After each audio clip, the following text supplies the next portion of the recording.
ಒಂದು ಆಶ್ರಮ ಒಳಗೆ ಒಬ್ಬರು ಗುರುಗಳ ಒಂದು ಆಕಳ ಸಾಕಿದ್ರಂತ. ಆ ಆಕಳ ಸಾಕಿದಾಗ ಆ ಆಕಳ ಅವ್ರ ಮಾತು ಕೇಳ್ತಿರ್ಲಿಲ್ಲ ಅಂತ. ಏನು ಮಾಡಿದ್ರಂತ ಒಂದ್ಸಲ ಇದು ಯಾಕೋ ಭಾಳ ಓಡಾಡತೈತಿ, ಇದನ್ನ ಎಲ್ಲರೂ ಹೋಗಿ ಕಟ್ಟಿ ಹಾಕ್ಬೇಕಲ್ಲ ಅಂದವ್ರನ್ನ ಇದು ಬರಾತಿಲ್ಲ ಅನ್ನೋ ಕಾರಣಕ್ಕೆ ಹೊಡದು ಕಟ್ಟಿ ಹಾಕೊಂಡು ನಾನು ಹೊಡ್ಯಾಕೆ ಹೋದ್ರೆ ದೊಡ್ಡ ಕಡೆಗೆ ತೊಗೊಂಡು ಜೋರು ಹೊಡಗ್ಬಿಟ್ರಂತ. ಆಕಳ ಸತ್ತು ಹೋತಂತ. ಆ ಆಕಳ ಸತ್ತು ಹೋದ್ಮೇಲೆ ಯಮರಾಜ್ ಬಂದಂತ. ಇಲ್ಲ ಮತ್ತು ಗುರುಗಳ ನೀವು ದೊಡ್ಡ ಪಾಪ ಮಾಡಿಬಿಟ್ರಿ, ಗೋ ಹತ್ಯೆ ದೊಡ್ಡ ಪಾಪ ಅಂದ್ರೆ ದೊಡ್ಡ ಪಾಪ ಐತಿ, ನಡ್ರಿ ನನ್ನ ಜೊತೆ ನೀವು ನಿಮ್ಮನ್ನು ನರ್ಕಕ್ಕೆ ಕರ್ಕೊಂಡು ಹೋಗ್ತೀನಿ ಅನ್ನೋ. ಅದಕ್ಕೆ ಗುರೂಜಿ ಅಂದ್ರೆ ಅಂತ ನಕ್ಕೊಂತ, ನಾ ಹೆಂಗೆ ಕೊಂದೇನೆ ಆಕಳ, ನಾ ಗೋ ಹತ್ಯೆ ಮಾಡೋಕ್ಕೆ ಸಾಧ್ಯ ಇಲ್ಲ. ಆ್ಯಕ್ಚುಲಿ ಈ ಕೈ ಇದು ನಮ್ಮ ಕೈ ಏನೈತಲ್ಲ ಇದ್ರ ದೇವತೆ ಇಂದ್ರ, ಇದು ನಾ ಏನಿದು ಸಾಯ್ಸಲ್ಲ, ಇದು ನನ್ನ ತಪ್ಪಲ್ಲ, ಇದು ಇಂದ್ರನ ಕೇಳಿ ಇಂದ್ರ ಮಾಡಿದಾನೆ ಈ ಪಾಪ, ನಾ ಮಾಡಿಲ್ಲ ಅಂತಂದ್ರಂತ. ಅದಕ್ಕೆ ಯಮರಾಜ್ ಕನ್ಫ್ಯೂಸ್ ಆಗ್ಬಿಟ್ಟು, ಏನಪ್ಪ ಹಿಂಗೆ ಹೇಳತ್ತಾರ. ನಾನು ಯಮರಾಜ್ ಕನ್ಫ್ಯೂಸ್ ಆಗಿ ಆಯ್ತು ಸರಿ ಇಂದ್ರದೇವನ ಕಡೆ ಹೋಗ್ತೀನಿ ಅಂಥೇಳಿ ಹೋದಂತ. ಇಲ್ಲ ಇಂದ್ರದೇವ ಹಿಂಗೆ ಒಬ್ಬ ಗುರುಗಳು ಸ್ವಾಮೀಜಿಗಳು ಆಶ್ರಮದಾಗ ಒಂದು ಆಕಳ ಸಾಕಿದ್ರು, ಅವರು ಅದನ್ನು ಕಟ್ಟಾಕಕ್ಕೆ ಹೋದಾಗ ಅದಕ್ಕೊಂದೊಂದು ಪೆಟ್ಟ ಹೊಡೆದಾರೋ ಸತ್ತು ಹೋಗೈತಿ. ಬಟ್ ಈಗ ಕೇಳಿದ್ರೆ ಅದು ನೀವು ಪಾಪ ಮಾಡಿರಿ ಬರ್ರಿ ಅಂತ ಕೇಳಿದ್ರೆ ಅವ್ರು ಅಂತಾರು ಇಲ್ಲ ಇಲ್ಲ ನಾ ಪಾಪ ಮಾಡಿಲ್ಲ, ಯಾಕಂದ್ರೆ ಕೈದು ಕರ್ಮದ ಫಲ ದೇವ್ರ ಇಂದ್ರ, ಸೊ ಅವ್ನು ಮಾಡ್ಯಾನಂದ್ರೆ ಅವ್ನು ತಪ್ಪಿದ್ರು ಅವ್ನು ತೊಗೊಂಡು ಹೋಗುವಂತ ನಾತಾರು ಏನು ಮಾಡೋದು ಅಂತ ಕೇಳಿದ್ರು. ಅದಕ್ಕೆ ಇಂದ್ರದೇವ್ರು ಸರಿ ಆಯ್ತು ನಾ ಸರಿ ಮಾಡ್ತೀನಿ ಬಾ ಹೋಗೋಣ ಅಂತೇಳಿ ಕರ್ಕೊಂಡು ಹೋದ್ರಂತ. ಭೂಲೋಕಕ್ಕೆ ಬಂದ ವೇಷ ಬದಲಿಸ್ಕೊಂಡು ಅವನ ಆಶ್ರಮಕ್ಕೆ ಹೋದ್ರಂತ.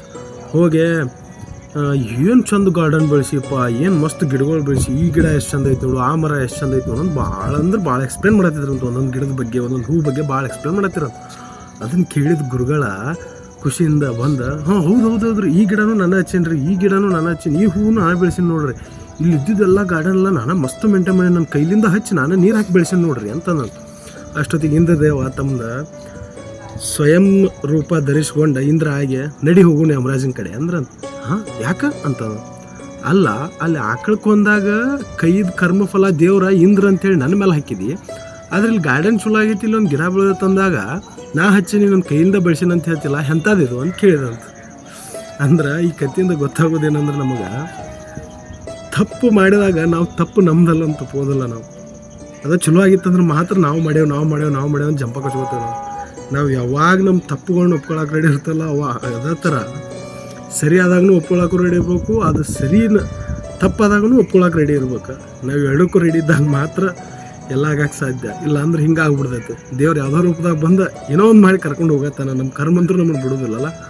ಸೊ ಅದ್ರ ಸಂಬಂಧ ಬರೀ ಒಳ್ಳೇದನ್ನಷ್ಟೇ ಎಕ್ಸೆಪ್ಟ್ ಮಾಡೋಕೆ ಹೋಗ್ಬೋದು. ತಪ್ಪಾಗೈತೆ ತಪ್ಪನ್ನು ಎಕ್ಸೆಪ್ಟ್ ಮಾಡ್ಕೊ, ಅದರಿಂದ ನಿಮಗೊಂದು ಚಲೋ ಪಾಠನೂ ಸಿಗುತ್ತೆ, ಕೆಟ್ಟನೂ ಇರ್ತೈತಿ. ಬಟ್ ಯಾವತ್ತೂ ಕೆಟ್ಟದಾದಾಗ ನಂದಲ್ಲ ಫಲ, ಇದು ಒಳ್ಳೇದಾದ್ರೆ ಮಾತ್ರ ನಂದು ಫಲ ಅಂತ ಜಂಪ ಪಡಕ್ಕೆ ಹೋಗ್ಬೋದು. ಅರ್ಥ ಆಯ್ತಲ್ಲ? ಜೈ ಶ್ರೀಕೃಷ್ಣ.